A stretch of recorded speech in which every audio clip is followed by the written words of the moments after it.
Hey, this is Keith from Save the Rust. Hope you're having a great day. We're in the basement getting ready for more winter projects. And this is one that I'm looking forward to because this can be a little bit more of a simpler one. The majority of the parts are here and it's just a matter of refurbishing as opposed to, making parts, finding parts like some of our other part projects. So let me introduce you to our 1963 Triumph TR20.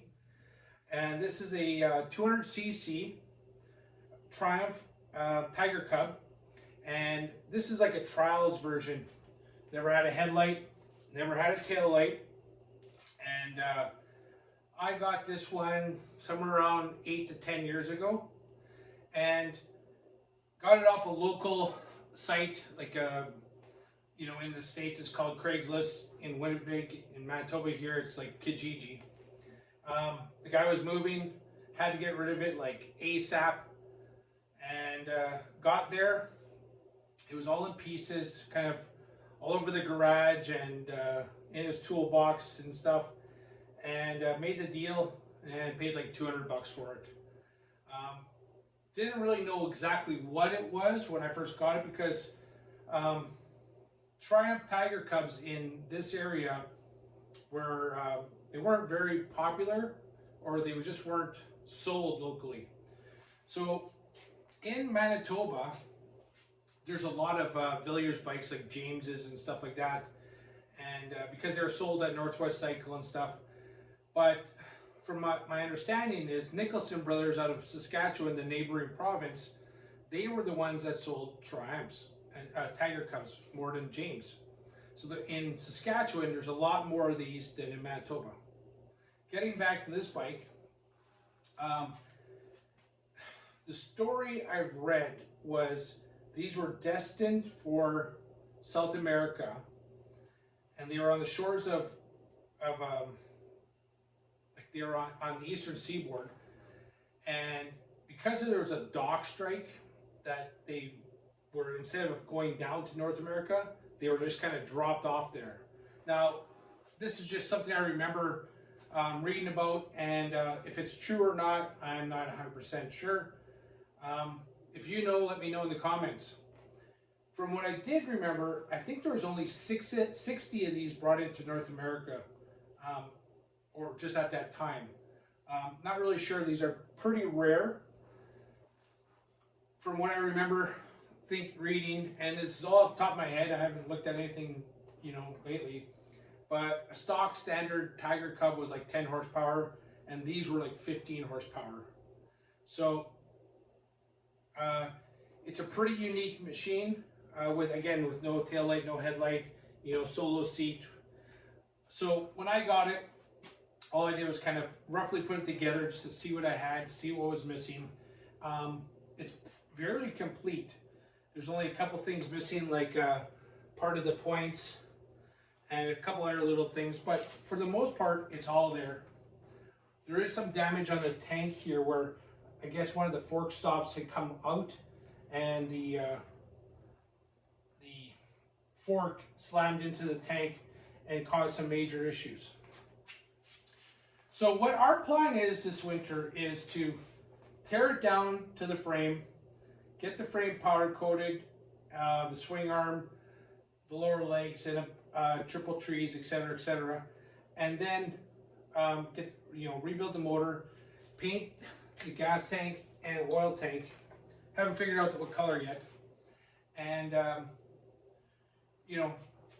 maybe just get the seat kind of fit. There's a little bit of rub through here. It's a pretty cool seat, and like to keep it since it's original. If not, we'll have to get it recovered, but I'd rather not go that route, rather just kind of fix the little repairs it needs. Not sure what we're going to do for the shocks in the back. If we're going to see if we can get these rebuilt, buy new or not, I'm not really sure. One of the other things we have to think about is, for some reason, the front wheel is painted, the back wheel is chromed. I'm not sure what was stock. And again, are we going bone stock with this? We're going to go as stock as we can, but what we're going to do is make this like an everyday little dirt bike. my son has got a dirt bike and he's enjoying it, and you know, I can use a Honda 125 and a 250, but it's they're not as user friendly as this, in my opinion, because this one you can sit nice flat, you know, lots of control, and if you have to get off, it's easy, you know, where the 125 and 250 are a lot taller and it's just a little bit harder to get on. And I'm not into racing or anything. I just want to go around and have some fun, you know. If you've ever heard a Triumph Tiger Cub, it sounds so good. It's just this nice little throaty bike, and the TR20s, from what I remember, have a really low first gear, and I think it's a 4-speed. Don't quote me on that. But you know, I've watched a few videos on these, and I just love them. I just love the idea of this little British 200cc, you know, dirt bike that you can kind of pick up and bring wherever you want.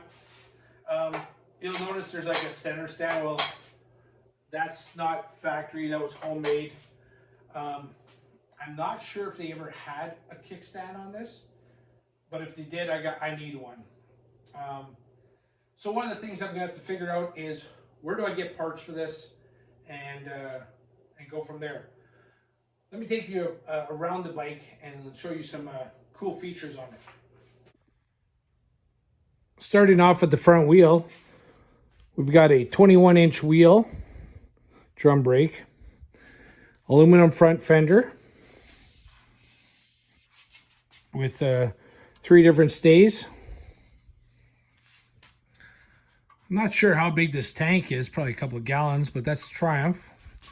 Nice rubber pads for it. Then we get down to the motor, 200cc, unit construction, amyl carb. Not sure if that's correct, but probably, since this thing's pretty original. Get to the back, you got a chain guard on the top here, and it's actually got a chain guard on the bottom. And a 19-inch wheel in the back with, again, drum brakes.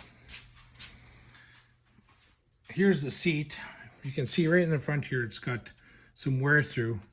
So other than that, it's just such a nice piece, you know. Again, 60 years old. Back fender, obviously this thing's gone over because you can see some damage here. This is all flattened here. The back of the fender has been ripped off. Front's decent.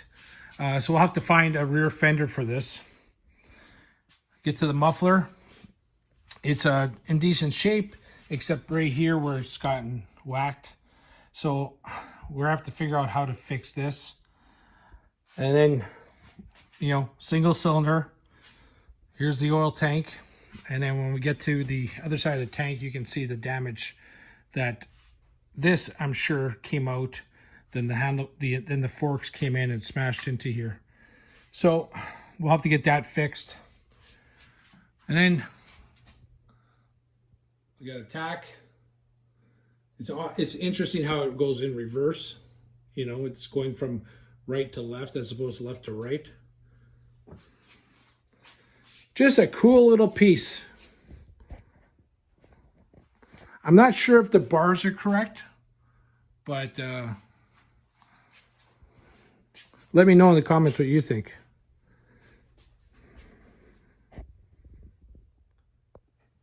So again, this is going to be one of those quicker projects. I already got a friend who's going to do the motor. He's a wizard on British bikes. And another buddy's got powder coating in place, so we're going to get almost everything that's black now powder coated. I'm sure what we're doing with wheels yet. I do have some new old stock 19 and 21-inch wheels, and then figure out what we're supposed to do with the spokes and stuff. So I'm kind of undecided there. You know, replace the rear sprocket and stuff like that. And then just get it running and enjoy it.